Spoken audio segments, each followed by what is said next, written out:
Star Wars 7x7 episode 1766. Happy Revenge of the 5th to you.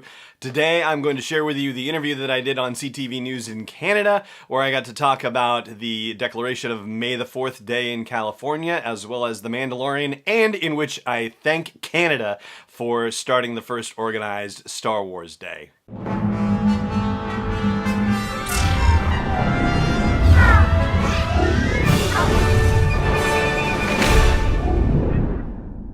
The 4th, and as the saying goes, may the 4th be with you, so to speak, for fans of the galactic mega franchise to dress up like their favorite characters, watch the films and cartoons, read some of the comic books, celebrate anything and everything that has to do with Star Wars. By the way, it's a great time to be a fan. There's a brand new movie coming up at the end of the year. There's a new spin-off live-action television series as well called The Mandalorian that'll debut at the end of the year rather.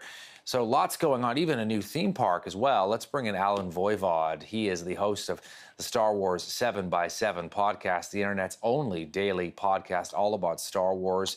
Good to have you on, Alan. Thanks for this today. Great to be back with you. So apparently Star Wars Day has been officially declared by the state of California. What do you make of it?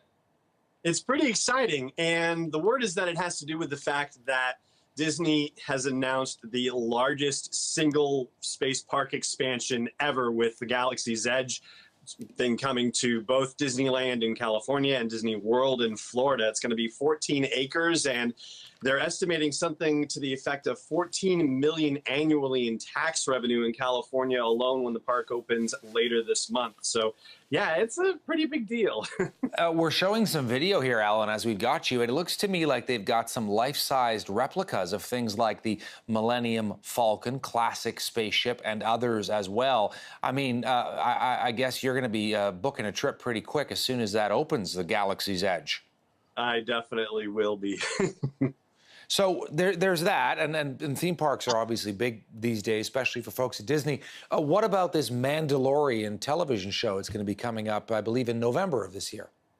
Exactly. So Disney has its own streaming service that will be debuting on November 12th as a competitor to Netflix, and they are launching with a lot of content across all of their brands, including Pixar, including Disney itself, and Marvel, as well as Lucasfilm. And The Mandalorian is one of those pieces. It's a live-action TV series that will be 10 episodes, and it's one of the most expensive television shows that will have ever been produced at $10 million an episode.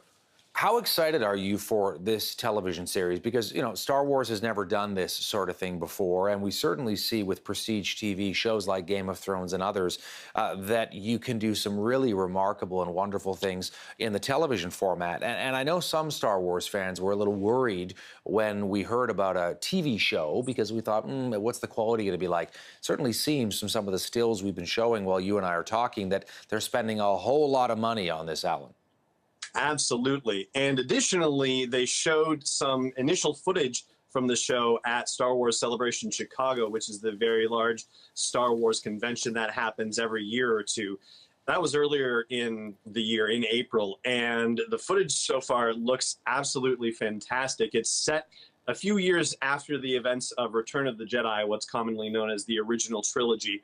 And it's a lawless frontier kind of situation. So it's being described as a bit of a Western, a bit of a samurai kind of inspired series, and with a cast of people who are not your garden variety heroes. In fact, probably better described as anti-heroes.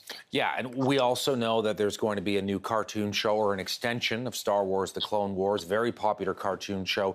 They're going to bring back another season for that. What about the film at the end of the year, The Rise of Skywalker? Because this is, if I understand it, the 9th and final film, Alan, in that whole saga that began back in 1977.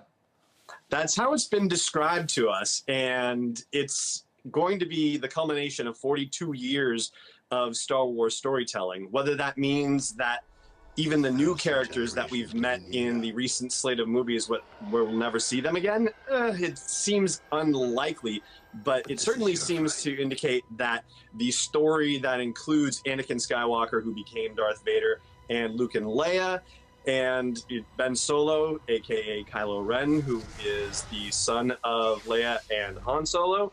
It seems like that particular storyline, that particular familial line, their story will be finished with this new movie in December. All right, so tomorrow is May the 4th. I've got to ask you, as a longtime Star Wars fan, when you see all this kind of stuff coming, you know, film and a new TV show and theme parks, what goes through your mind? Well, I gotta say, I'm grateful for Canada because the first organized Star Wars Day actually took place in Toronto at the former Toronto Underground Cinema. So thank you very much for getting that started. Alan Voivod joining us. He is the guy behind Star Wars 7 by 7, the only daily podcast dedicated to Star Wars. Happy Friday, and of course, happy May the 4th to you, Alan. And may the 4th be with you as well. Podcast is not endorsed or sponsored yet by Lucasfilm Limited, Disney, or 20th Century Fox. It is intended for entertainment and information purposes only. Star Wars, the Star Wars logo, all names and pictures of Star Wars characters, vehicles, and any other related Star Wars items are registered trademarks and/or copyrights of Lucasfilm Limited or their respective trademark and copyright holders. May the Force be with them. All original content is copyright 2019 by Star Wars 7 by 7. We hope you love it.